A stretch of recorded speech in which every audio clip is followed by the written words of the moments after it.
안녕하세요, 이 대장입니다. 요즘에 미국은 페이즈 1으로 전환되면서 비즈니스들도 더 오픈을 하고, 그리고 바이러스도 좀 이겨내면서 경제도 이제 회복이 좀 되나 이런 분위기였었는데, 요 며칠간은 코로나 바이러스보다 현재 일어나고 있는 시위가 더 큰 이슈가 되고 있는 것 같습니다.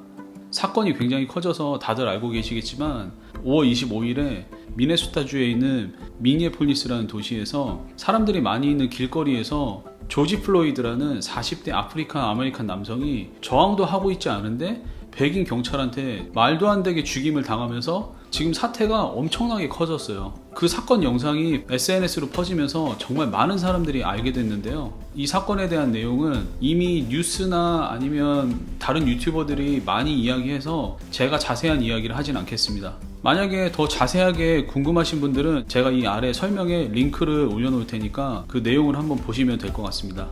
요 며칠간 여러 군데서 폭력 시위가 있었고, 특히 LA 한인타운에서 오랫동안 계셨던 분들 같은 경우는 1992년도 5월 4일에 이런 폭동이 있으면서 그 당시에 계셨던 분들은 트라우마도 상당하세요. 뉴스를 통해서 지금 당장은 피해가 없다고는 이야기하지만 이 폭력 시위가 가까운 곳까지 와서 이게 언제 어떤 상황이 될지 모르고 굉장히 불안한 상태죠. 그리고 미니애폴리스랑 애틀란타 지역 쪽에 있는 한인분들은 직접적인 피해를 또 겪으셨습니다. 그래서 참 이런 부분들이 너무 안타까워요.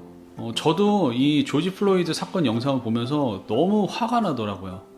그 영상에서 나오는 경찰 이름은 데릭 쇼빈이라는 사람인데, 그 사람 같은 경우는 경찰이 되기 전에 이 조지 플로이드랑 같은 나이트클럽에서 같은 시큐리티로 일을 했었다고 합니다. 그래서 어떤 사람들의 증언에 따르면 이 두 사람이 아는 사이였을 수도 있대요. 아는 사이였는데도 그렇게 했다면 너무 충격적이라고 이제 그런 이야기를 했었는데, 그 영상을 보는데 이게 진짜 고스란히 나왔거든요. 조지 플로이드가 바닥에 엎드려 있고, 그 데릭 쇼비는 온 체중을 실어서 무릎으로 그 사람의 목을 그냥 누르고 있어요. 이미 수갑도 채워져 있고. 아니, 수갑까지 채웠으면 그냥 바로 차에 태워서 연행을 하던지 그러면 될 텐데 왜 그러고 있는지 이해가 안 가요.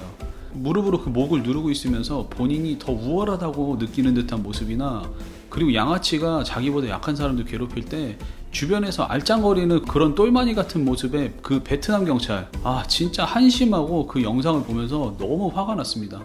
저 같아도 그 영상 보면서 그렇게 화가 나는데, 당사자 주변 사람들이나 아니면 같은 인종의 사람들은 그 분노가 진짜 말도 못하겠죠. 물론 미국 같은 경우는 워낙 다양한 인종이 모여있고, 그리고 이번 사건도 오래전부터도 계속 문제가 있었던 인종차별에 대한 이슈 때문에 굉장히 커졌어요. 물론 조지 플로이드의 죽음에 대한 애도나 인종차별 문제에 대한 이슈를 시위를 통한 목소리로 내는 건 저 역시도 동의합니다. 문제가 있으면 이의제기를 해야 문제가 해결이 되잖아요. 이게 평화적 시위가 아니라 약탈, 폭력, 그리고 방화, 이런 식의 시위여서 너무 안타깝습니다. 그런 걸 보니까 정말 한국 사람들이 시위하는 모습은 양반이구나, 정말 국민 수준이 훨씬 높구나, 이런 생각도 좀 들었습니다. 물론 현재 상황이 이렇게까지 온 거는 초반에 경찰 대변인이 말도 안 되는 발표를 했어요. 그 사람의 발표는 제가 생각해도 인종차별적이고, 이 사건을 경찰의 잘못이 아닌 피해자의 잘못으로 묻어버리려는 듯한 발표였거든요. 게다가 현직 대통령이 이 시위하는 사람들에 대해서 말도 안 되는 이야기를 했죠. 그런 것들이 사람들을 더 분노하게 한 것도 있고, 그리고 처음에 이 시위는 이렇게 폭력적으로 되려고 했던 게 아니라 평화적으로 올바르게 하려고 했었는데, 이 시위하는 기회를 틈타서 자기만의 이익을 챙기려는 그런 나쁜 사람들 때문에 이렇게까지 된 것도 있겠죠. 그런데 이렇게까지 되면서 다치는 사람들도 많고, 또 게다가 추가 사망자까지 났어요. 이런 식으로 사망자까지 나면 그 당사자도 그렇고 주변 사람들은 뭐가 돼요. 아무튼 이런 안타까운 일들이 많은데 좀 잘 마무리되고, 이번 기회를 통해서 정말 이 미국이란 나라가 더 성장하게 되는 그런 계기가 됐으면 좋겠습니다. 그리고 페어팩스 지역에서 시위가 있었다는 뉴스가 좀 있었잖아요. 그런데 이 버지니아 계시는 분들 같은 경우도 아마 잘 모르시는 분들도 계실 것 같고, 그리고 한국에 계신 분들은 페어팩스 하면 스카이캐슬에서 나왔던 이 버지니아 페어팩스를 생각하실 것 같아요. 그런데 이번에 시위가 있었다고 뉴스에 나왔던 페어팩스는 여기 버지니아가 아니라 LA 쪽에 페어팩스 디스트릭트가 있습니다. 버지니아 같은 경우는 이번에 버지니아 수도인 리치몬드랑 제가 살고 있는 곳 근처에서는 메나사스라는 지역에서 주말 동안 시위가 있었고요. 그리고 워싱턴 DC도 여기서 한 2-30분 거리인데 백악관 근처에서 진짜 난리가 났었다고 그러더라고요.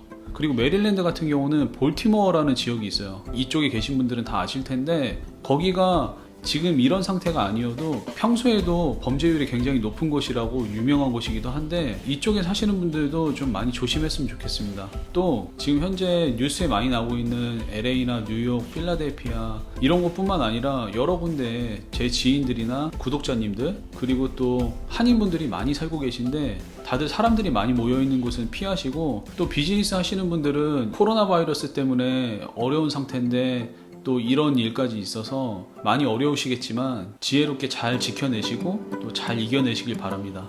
그럼 오늘 영상은 여기까지 하겠습니다. 끝까지 시청해주셔서 감사합니다.